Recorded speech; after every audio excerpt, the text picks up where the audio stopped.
Hello students, ये आपका part 10 video इस चैप्टर का पार्ट 10 वीडियो में प्रश्नावली 3 पे है और क्वेश्चन नंबर है 34 का 1 नंबर। ठीक है, क्वेश्चन क्या कह रहा है कि दो भूमि केंद्रों से मापने पर एक कृत्रिम उपग्रह के उन्नयन कोण एक ही ओर क्रमशः 30 डिग्री और 60 डिग्री है। यदि केंद्रों के बीच की दूरी भूमि केंद्रों के बीच की दूरी 400 किलोमीटर हो तो उपग्रह की ऊंचाई ज्ञात कीजिए और √3 की जगह 1.73 यूज करना है। चलिए देखते हैं। मैं ये तल ले लेता हूं धरती का। यहाँ पर ऊपर कहीं पे है ना एक कृत्रिम उपग्रह है जिसकी ऊंचाई हमें निकालनी है, तो यही आपकी ऊंचाई होगी। अगर मान लेते हैं, मान लीजिए वह कृत्रिम उपग्रह जो है यहाँ पे है, ठीक है, तो यही आपकी ऊंचाई होगी। इसी को निकालना है तो हम लोग इसको x मान लेते हैं। समझिए अब इसके बाद क्या कह रहा है। कह रहा है कि यहाँ पर भूमि केंद्रों से एक यहाँ पे एक बिंदु ले लेते हैं और एक बिंदु यहाँ पे ले लेते हैं। दो भूमि केंद्र है, देख रहे हैं ना, दो भूमि केंद्र है और दोनों भूमि केंद्रों के बीच की दूरी 400 किलोमीटर है। इन दोनों के बीच की दूरी 400 किलोमीटर है। ठीक है, तो यहाँ से उन्नयन कोण एक हो रहा है 30 डिग्री और एक हो जा रहा है 60 डिग्री। ठीक है, यह आपका 30 डिग्री हो जाएगा और यह आपका 60 डिग्री हो जाएगा। ए बी सी डी, ठीक है, और ये दूरी हम लोग y मान लेते हैं। ठीक है, कोई दिक्कत नहीं है। यहां लिख देते हैं माना उपग्रह की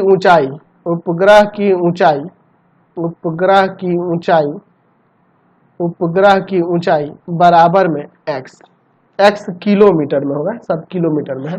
अच्छा, और फिर दूसरे भूमि केंद्र से दूसरे भूमि केंद्र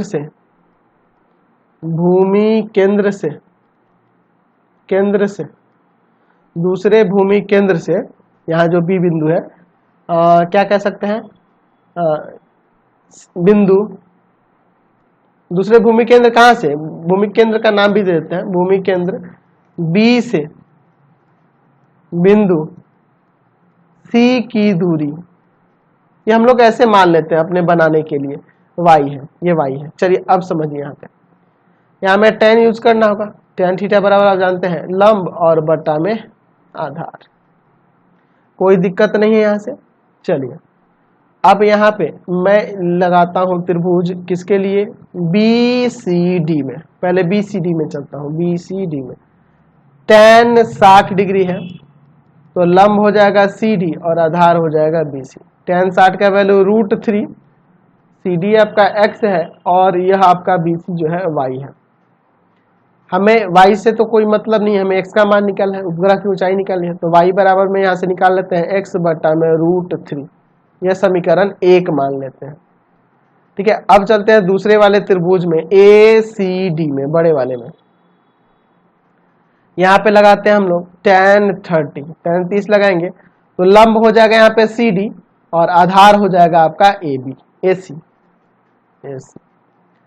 tan 30 का वैल्यू 1 बटा √3, CD आपका x है और AC जो है 400 प्लस में y, 400 प्लस में y। चलिए इसके बाद देखते हैं 1 बटा √3। अच्छा, क्रॉस मल्टीप्लाई कर दे, क्या ये ठीक रहेगा, क्रॉस मल्टीप्लाई कर दो। ठीक है, तो यहां से हो जाएगा √3x बराबर में 400 प्लस y। ठीक है, ये जाके इधर गुना करिए, क्रॉस मल्टीप्लाई। अब y का वैल्यू यहां रख देते हैं, तो √3x बराबर में 400 और प्लस में x बटा में √3, ये लिख देंगे समीकरण 1 से हुआ है, समीकरण 1 से। ठीक है, अब देखिए एलसीएम ले लेते हैं उधर, तो √3x बराबर में एलसीएम होगा √3, आ जाएगा 400 √3 और प्लस में x, ये जाके उधर गुना कर देते हैं। तो ये आके इधर गुना करेगा तो 3x बराबर में 400 √3 प्लस x, ये इधर आके घट जाएगा तो 2x बराबर में 400 √3। ठीक है, इसको ले जाएंगे भाग में। ठीक है, तो यहाँ पे x बराबर में हो जाएगा 400 √3 बटा में 2, इसको काट देंगे 200 बार में, तो x बराबर में 200 और गुना में 1.73 √3 का वैल्यू कह रहा है। इसमें गुना कर देते हैं 6 4 3, ये किलोमीटर हो जाएगा। तो उपग्रह की ऊंचाई, इसलिए उपग्रह की ऊंचाई जो है, उपग्रह की ऊंचाई तल से, धरती तल से, वह कितनी है? 346 किलोमीटर। समझ गए? 346 किलोमीटर हो जाएगी। अगला क्वेश्चन देखिए 34 का 2 नंबर।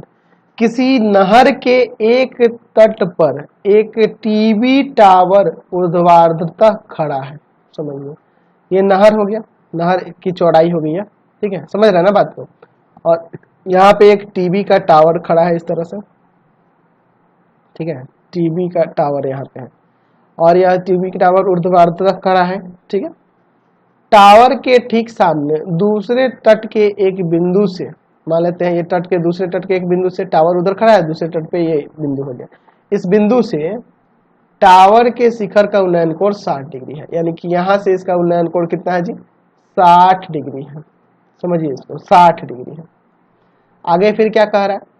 कह रहा है कि इसी तट पर, मतलब कि इधर वाले, यहीं पे इसी तट पे, उस बिंदु से 20 मीटर दूर, इस बिंदु से 20 मीटर दूर, 20 मीटर दूर, 20 मीटर दूर मान लेते हैं, यहां हो जा रहा है 20 मीटर दूर,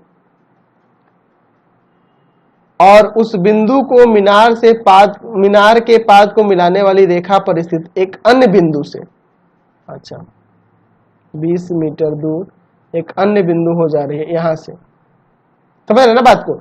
इसी तट पर उस बिंदु से 20 मीटर दूर, और उस बिंदु को मीनार के पाद को मिलाने वाली रेखा पर एक अन्य बिंदु है, यह 20 मीटर दूरी पर, तो शिखर का उन्नयन कोण 30 डिग्री होता है। जाहिर सी बात है उन्नयन कोण कम हो जाएगा, ठीक है, उन्नयन कोण कम हो जाता है, 30 डिग्री हो जाएगा। क्वेश्चन में क्या कह रहा है? तो कह रहा है टावर की ऊंचाई यह x मान लेते हैं, और नहर की चौड़ाई इसको y मान लेते हैं, a b c, और यह आपका d हो जाएगा। समझ रहे ना? यहां मान लेते हैं, माना टावर की ऊंचाई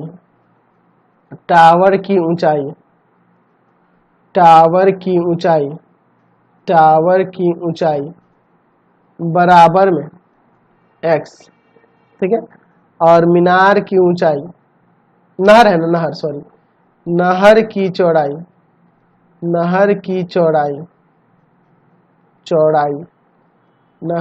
चौड़ाई बराबर में y, ठीक है। चलिए tan थीटा बराबर क्या होता है?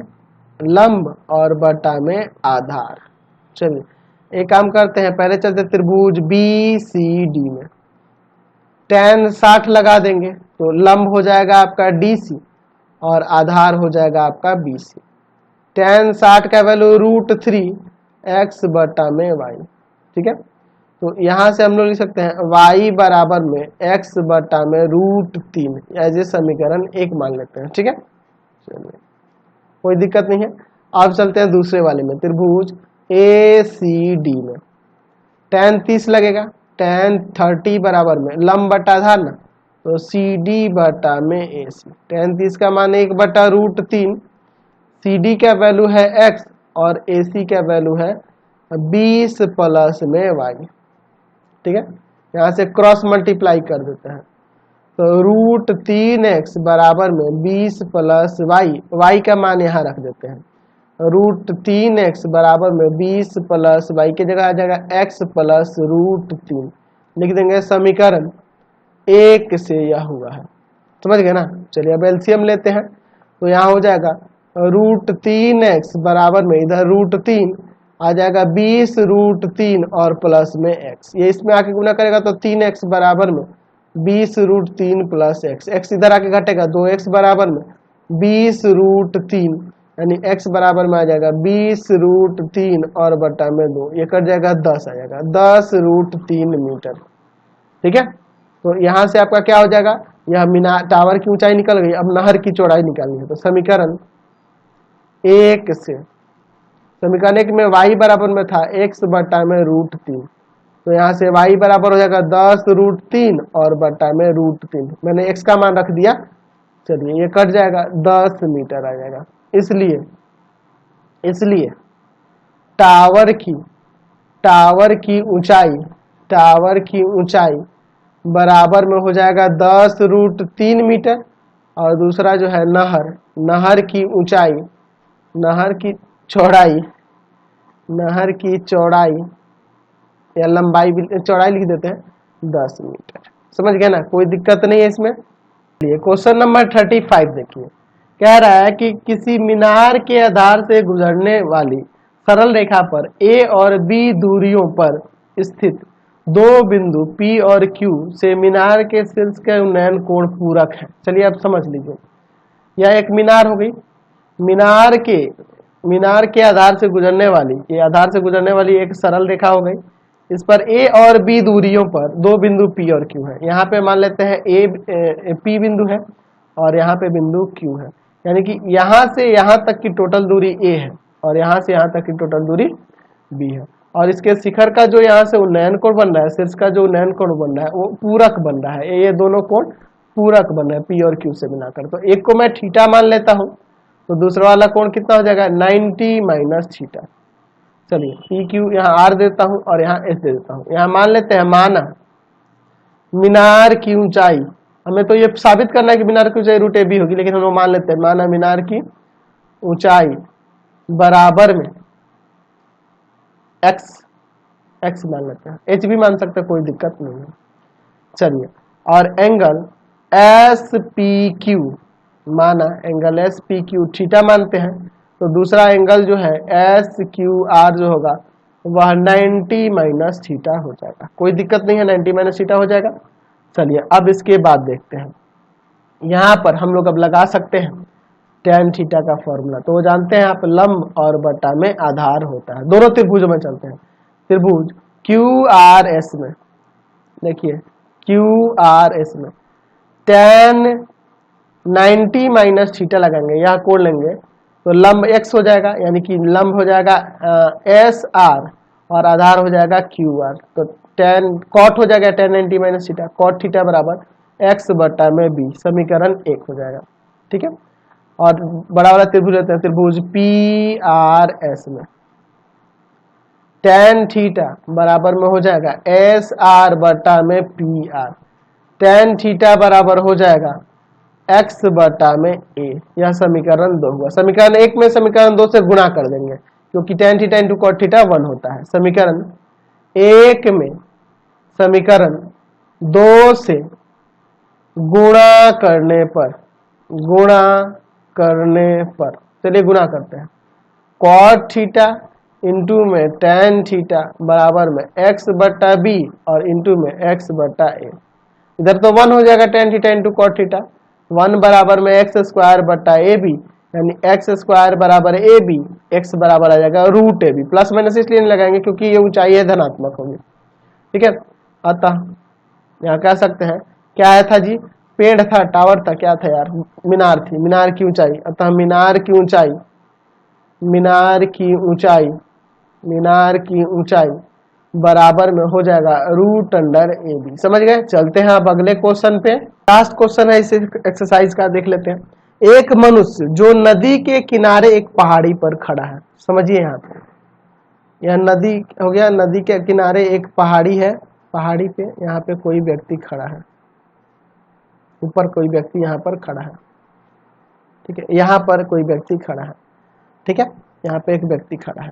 ठीक नीचे के किनारे की ओर समरूप वेग से आते हुए पानी के जहाज का अवलंबन कोण 30 डिग्री है। यहाँ पे एक पानी का जहाज है जो नदी के तरफ जा रहा है, नदी के ये जो पहाड़ी है ना, पहाड़ी के तरफ जा रहा है। ठीक नीचे की ओर किनारे की ओर समरूप वेग से आते हुए जहाज इधर आ रहा है। ठीक है, तो उसका अवनमन कोण जो पाता है वह 30 डिग्री का अवनमन कोण पाता है। या अवनमन कोण कितना हो जा रहा है, 30 डिग्री का अवनमन कोण हो जाता है। यदि 6 मिनट बाद वह अवनमन कोण 60 डिग्री हो जाता है। यह जब नाव जो चल रहा है, यह 6 मिनट बाद मान लीजिए यहाँ पहुंच गया, चाहे थोड़ा सा और आगे ले सकते हैं, यहाँ पहुंच गया, तो यहाँ पे जो अवनमन कोण होता है अब वो 60 डिग्री हो जाता है। 6 मिनट बाद अवनमन कोण कितना हो जाता है, 60 डिग्री हो जाता है। और फिर क्या कह रहा है, तो जहाज को अपनी पहली स्थिति से किनारे तक पहुंचने में कितना समय लगेगा। पहली स्थिति मतलब यहां से यहां तक पहुंचने में कितना समय लगेगा। यहाँ पे ए ले लेते हैं, ये पहली स्थिति है, बी दूसरी स्थिति है, सी और डी। हम लोग दूसरी स्थिति से तीसरी स्थिति में, दूसरी स्थिति से किनारे तक पहुंचने में लगा समय हम लोग टी मान लेते हैं। ये दूसरी स्थिति जो यहाँ बिंदु पे है, इस यहाँ से यहाँ तक जाने में इसको टी समय लग रहा है। अच्छा, और इसकी ऊंचाई जो है, पहाड़ी की ऊंचाई जो है, हम लोग यहाँ पे x मान लेते हैं। ठीक है, माना दूसरी स्थिति से नाव को, जहाज है ना, जहाज को किनारे तक पहुंचने में लगा समय बराबर में टी समय में पहुंच जा रहा है। अच्छा, जब वो टी समय में पहुंच जा रहा है तो पहली स्थिति से जाने में उसको टी प्लस 6 लगेगा, क्योंकि यहाँ तक पहुंचने में उसको 6 मिनट लगता है और ये टी मिनट, तो 6 प्लस टी हो जाएगा। तो लिख सकते हैं, इसलिए पहली स्थिति से जहाज को किनारे तक पहुंचने में लगा समय बराबर में हो जाएगा 6 प्लस टी मिनट। ठीक है। अच्छा, यहाँ पे मान लेते हैं क्या है जी, जहाज है ना, सॉरी पहाड़ी है, पहाड़ी की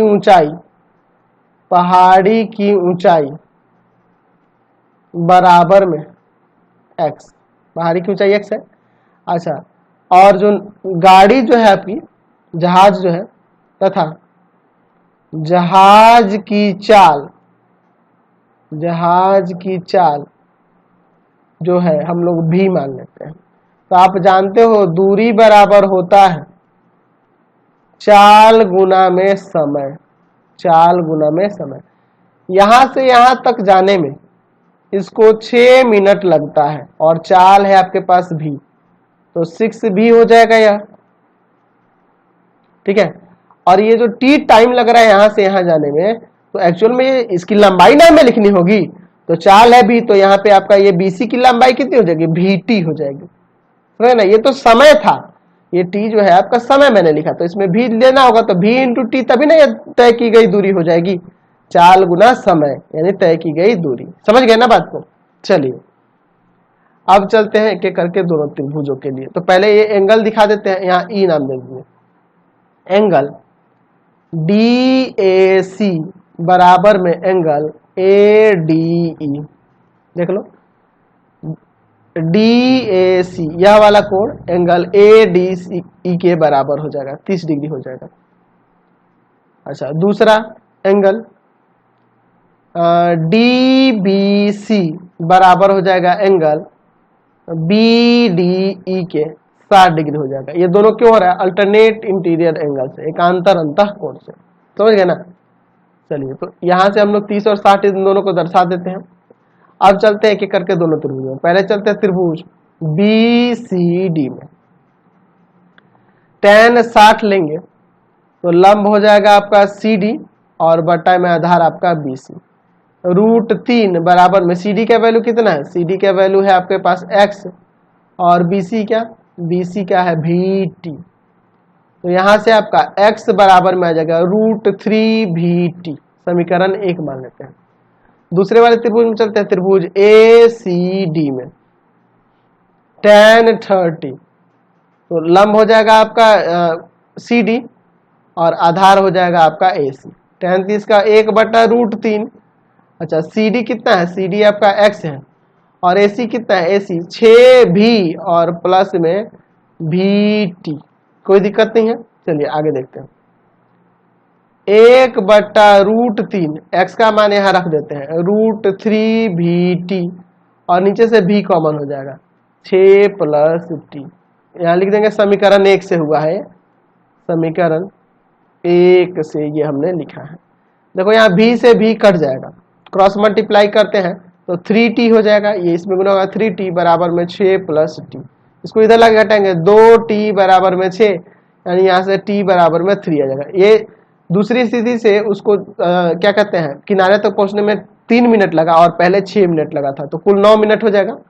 तो लिख सकते हैं कि पहली स्थिति से ही नाम निकालना था जी, पहली स्थिति से देख लो, पहली स्थिति से किनारे तक पहुंचने में कितना समय लगेगा। पहली स्थिति से किनारे तक पहुंचने में लगा समय, तो आपका 6 प्लस टी था, 6 प्लस टी मिनट ऊपर मैंने लिखा था, तो 6 प्लस 3 मिनट यानी कि 9 मिनट टोटल लगेगा किनारे तक पहुंचने में। समझ गए? तो ये आपका एक्सरसाइज कंप्लीट हो गया। तो इस वीडियो को हम लोग यहीं पे इन कर देते हैं। आपको हमारे 3 चैनल को सब्सक्राइब करना होगा। पहला है path finder classes Chhapra, path finder classes Chhapra, ठीक है। दूसरा है भारती भवन रविकांत सर, भारती भवन रविकांत सर, और तीसरा चैनल है रविकांत सर के नाम से, तीनों चैनल को सब्सक्राइब करेंगे। इससे रिलेटेड वीडियो के लिए सीधे डिस्क्रिप्शन में जाएंगे और इससे संबंधित नोट्स के लिए www.ravikantsir.in पर जाएंगे, ravikantsir.in पर जाएंगे। यहाँ से आप इससे संबंधित नोट्स को भी डाउनलोड कर सकते हैं। Thanks for watching the video.